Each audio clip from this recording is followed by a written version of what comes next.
The Wreck of Zephyr, written and illustrated by Chris Van Allsburg.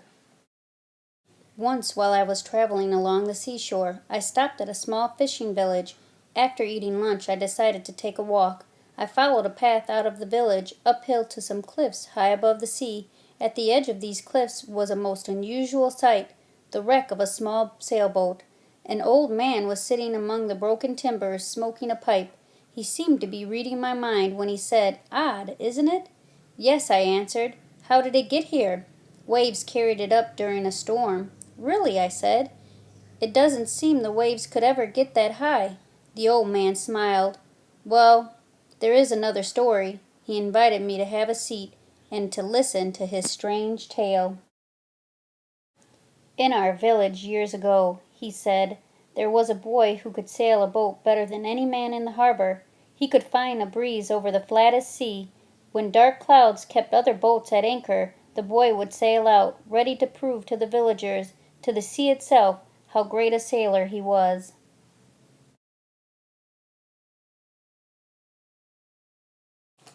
One morning, under an ominous sky, he prepared to take his boat, the Zephyr, out to sea.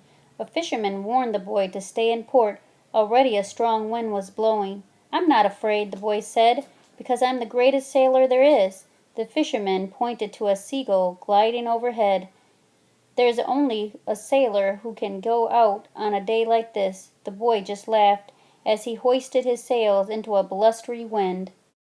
The wind whistled in the rigging as the Zephyr pounded her way through the water. The sky grew black and the waves rose up like mountains. The boy struggled to keep his boat from going over. Suddenly a gust of wind caught the sail. The boom swung around and hit the boy's head. He fell to the cockpit floor and did not move. When the boy opened his eyes, he found himself lying on a beach. The Zephyr rested beside him, carried there by the storm.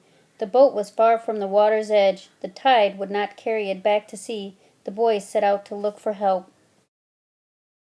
He walked for a long time and was surprised that he didn't recognize the shoreline. He climbed a hill, expecting to see something familiar, but what he saw instead was a strange and unbelievable sight. Before him were two boats sailing high above the water. Astonished, he watched them glide by. Then a third sailed past, towing the Zephyr. The boats entered a bay that was bordered by a large village. There they left the Zephyr.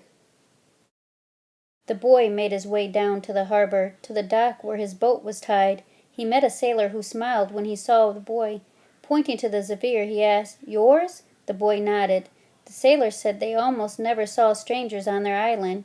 It was surrounded by a treacherous reef. The Zephyr must have been carried over the reef by the storm. He told the boy that, later, they would take him and the Zephyr back over the reef.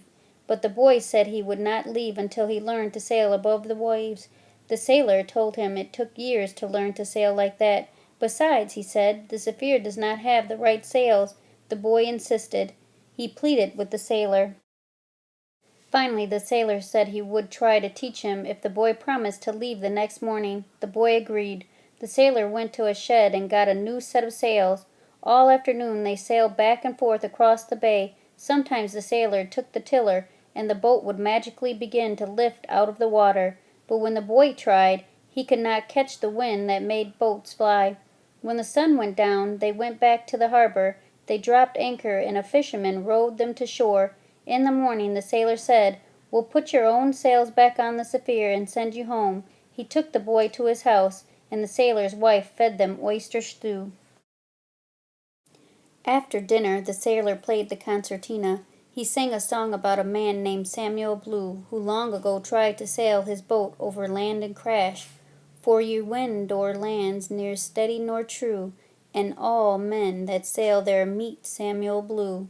When he was done with his song, the sailor sent the boy to bed, but the boy could not sleep. He knew he could fly his boat if he had another chance. He waited until the sailor and his wife were asleep. Then he quietly dressed and went to the harbor. As he rowed out to the Zephyr, the boy felt the light evening wind grow stronger and colder. Under a full moon he sailed the Zephyr into the bay. He tried to remember everything the sailor had told him. He tried to feel the wind pulling his boat forward, lifting it up. Then suddenly the boy felt the Zephyr begin to shake. The sound of the water rushing past the hull grew louder. The air filled with spray as the boat sliced through the waves. The bow slowly began to lift. Higher and higher the Zephyr rose out of the water, then finally broke free. The sound of the rushing water stopped. There was only the sound of the wind in the sails. The Zephyr was flying. Using the stars to guide him, the boy set a course for home. The wind blew very hard, churning the sea below, but that did not matter to the Zephyr as she glided through the night sky. When clouds blocked the boy's view of the stars, he trimmed the sails and climbed higher. Surely the men of the island never dared to fly so high. Now the boy was certain he was truly the greatest sailor of all. He steered well. Before the night was over, he saw the moonlit spire of the church at the edge of his village. As he drew closer to land, an idea took hold of him. He would sail over the village and ring the Zephyr's bell. Then everyone would see him and know that he was the greatest sailor. He flew over the tree-topped cliffs of the shore, but as he reached the church of the Zephyr began to fall. The wind had shifted. The boy pulled as hard as he could on the tiller, but it did no good. The wind shifted again. He steered for the open sea, but the trees at the cliff's edge stood between him and the water. At first there was just the rustle of leaves brushing the hull, then the air was filled with the sound of breaking branches and ripping sails. The boat fell to the ground, and here she sits today. "A remarkable tale," I said, as the old man stopped to relight his pipe. "What happened to the boy?" "He broke his leg that night. Of course, no one believed his story about flying boats.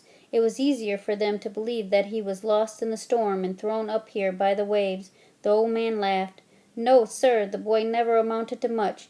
People thought he was crazy. He just took odd jobs around the harbor. Most of the time he was out sailing, searching for that island and a new set of sails."